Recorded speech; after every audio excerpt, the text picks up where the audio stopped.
Hello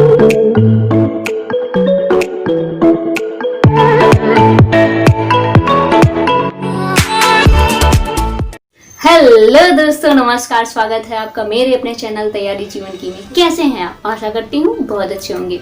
दोस्तों, the power of now, आज की किताब का नाम है द पावर ऑफ नाउ, यानी वर्तमान की शक्ति, शक्तिमान वर्तमान। लिखा है एकार्ट टोल ने। ये बहुत ही बेस्ट सेलिंग बुक है। इसे दुनिया के हर कोने में और लगभग 30 से ज्यादा लैंग्वेजेस में से ट्रांसलेट किया गया है।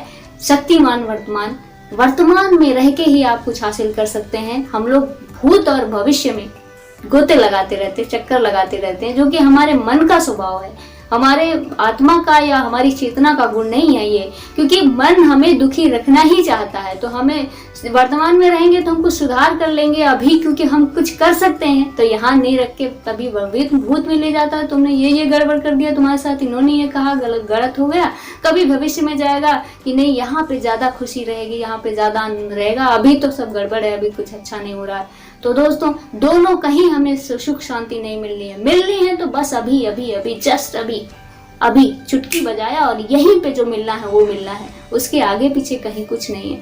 तो दोस्तों, और ये भी तो कभी जो भूत हो चुका है वो भी तो वर्तमान था, और जो आने वाला है वो भी वर्तमान ही होगा। और ये कैसे अच्छा हो जाएगा? जब आप अपने मन पर नियंत्रण रखेंगे, जब आप अपने विचारों पर देखेंगे कि हाँ, आपका मन आपके अनुसार चलने लगेगा, तभी आप उसको जो है नियंत्रित कर पाएंगे। तभी आप सुख, तभी आप उससे समृद्धि, तभी आप उससे शांति की प्राप्ति का सोच सकते हैं। दोस्तों, सपोज करिए कि आपको कोई किताब लिखनी है और उसके बारे में आप सोच रहे हैं बहुत बड़ा काम है, बड़ा टास्क है, कैसे करूंगा। तो सोचने की बात तो है ही, सोचने के साथ कुछ एक्शन करने की, और वो भी एक्शन करने की बात है कि आप देखिए कि कैसे लिखना है, कैसे चैप्टर्स बनाने हैं, कैसे क्या बनाने हैं, और एक एक चैप्टर उठा के इसको करना शुरू करिए, तो वो धीरे धीरे प्रोजेक्ट आपका पूरा हो जाएगा। तो ये जो है वर्तमान की शक्ति से ही हुआ। अगर आप भविष्य में सोचते रहेंगे ऐसा होगा तो नहीं होगा। करना तो अभी पड़ेगा आपको, अभी करेंगे तभी होगा, नहीं तो नहीं होगा। दोस्तों, दूसरी जो इसमें जो उन्होंने बताई है कि ईगो जो कि मन का ही एक रूप होता है, विकृत रूप होता है, जो हमें बहुत परेशान करता रहता है। आज मैं खाना नहीं बनाऊंगा, आज किचन कौन साफ करेगा, टेलीविजन में ये वाला सीरियल मुझे देखना है, तो मैंने नहीं देखा, तुमने क्यों देख लिया। ये सब क्या, ये लड़ाई झगड़े का कारण ईगो सबसे ज्यादा बनता है। तो ये ईगो आता कहाँ से? ईगो ये मन का ही एक रूप है। वो चाहता है कि हम दुखी रहें, हम परेशान रहें, हम निराश रहें, हमें प्रॉब्लम हो, जिससे वो अपने आप को खेलता रहे इधर उधर। तो उसको कैसे करना होगा? तो बस नियंत्रण करके ही करना। जो भी आप कहाँ कर रहे हैं, जहाँ कर रहे हैं, बस उसी काम में फोकस रहिए, हमेशा फोकस रहिए कि वैसे उसी काम को आप अच्छे से करने लग जाइए, और अपने विचारों पर तटस्थ होके ध्यान देने लग जाइए। और इसके लिए तो मेडिटेशन सबसे अच्छा होता है कि सुबह शाम थोड़ा सा बस दिमाग को एक आदत देगा। वैसे तो जो भी आप काम कर रहे हैं वहीं मेडिटेशन कर सकते हैं, वहीं पे ध्यान दे दीजिए। ध्यान ही तो मेडिटेशन है, और अलग से थोड़ा ना है कुछ। बस प्रैक्टिस कराने के लिए आप थोड़ा सा अलग अलग से सुबह शाम समय देके उसे और अच्छे से व्यवस्थित कर सकते हैं।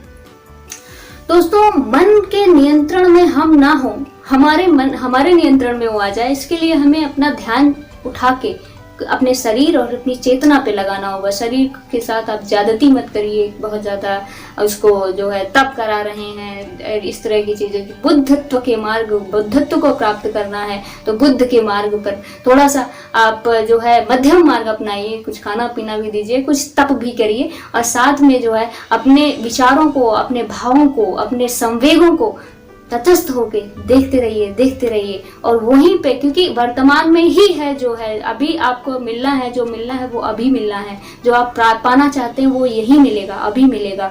तभी और वो कब कर पाएंगे? जब आपका मस्तिष्क, आपका मन आपके नियंत्रण में होगा। तो दोस्तों, वर्तमान में रहेंगे तो आपके आसपास के लोग क्योंकि ज़्यादातर लोग तो वर्तमान में नहीं रह पाते हैं ना।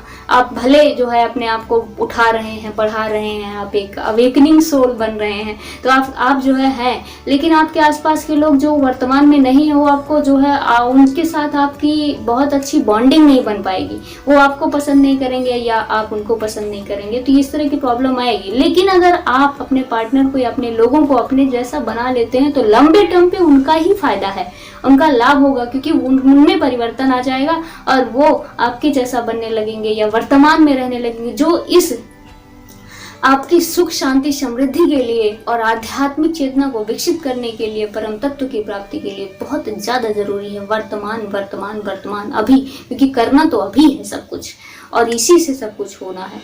तो दोस्तों एक बात और लेखक कहते हैं कि दुखी नहीं होना चाहिए, दुखी होना बहुत अच्छी बात नहीं है, गलत होता है और सही भी है कि आप दुखी नहीं होना चाहिए। लेकिन कई बार तो क्या होता है कि बहुत बड़ा दुखों का पहाड़ टूट जाता है, कोई बड़ी बात हो गई हमारे साथ या किसी हमारे अपने की डेथ हो गई सपोज करो, तो क्या होता है उससे दुख तो होता ही है कि आप कोई कितना भी आत्मज्ञानी हो लेकिन अंदर दुख होता है। तो दुख होता है तो हम ये कहें कि ये कहने की बजाय कि काश ऐसा नहीं हुआ होता, काश ये हो जाता, काश वो हो जाता, काश मैं सही कर लेता, काश मैं बचा लेता, ये सब तो आप हो नहीं सका क्योंकि ये भूत हो गया। वर्तमान में है कि ये चीज घट गई है, ये चीज हो गया, तो बस इसे स्वीकार कर लीजिए। जैसे ही स्वीकार करेंगे आधा दुख दूर हो जाता है। और दुखी होना कोई गलत बात नहीं है, दुखी होइए, दुखी होके बस देखते रहिए अपने मन को, अपने विचारों को, अपने संवेगों को देखते रहिए। देखते देखते उसमें परिवर्तन आएगा और आप जब वर्तमान में रहते हैं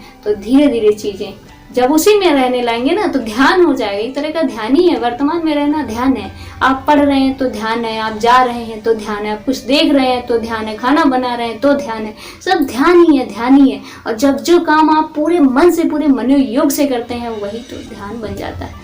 तो दोस्तों वर्तमान में बहुत शक्ति है, जो भी रचना है, बसना है, करना है, सुख शांति समृद्धि पाना है, सब वर्तमान से ही मिलनी है। तो लेखक का कहना है कि आप भूत और भविष्य को छोड़ के वर्तमान में ही रहिए। वर्तमान ही वो चाबी है जो हर ताला खोल सकती है, हर खुशियों का ताला, हर सुख समृद्धि शांति का सब का ताला खोल सकती है। वो है वर्तमान और वो है अभी, now. The power of now बहुत ज्यादा है। दोस्तों ये बुक इतनी महत्वपूर्ण है कि आपको इसे पढ़ना चाहिए और ये आपको पूरे दुनिया के रहस्य की चीजें और अभी की जो शक्ति है उसे आप खुद इमेजिन और रियलाइज करिए। इस बुक की लिंक जो है, अमेजन की लिंक इसमें डिस्क्रिप्शन में डाल दी गई है। हिंदी और इंग्लिश जिस भी लैंग्वेज में आप खरीदना चाहें आप खरीद सकते हैं वहाँ से जाके। दोस्तों इस किताब को आप ध्यान से पढ़िएगा और ये वीडियो आपने इतने ध्यान से देखा इसके लिए बहुत बहुत धन्यवाद, बहुत बहुत धन्यवाद। आप खुश रहिए, स्वस्थ रहिए, मस्त रहिए।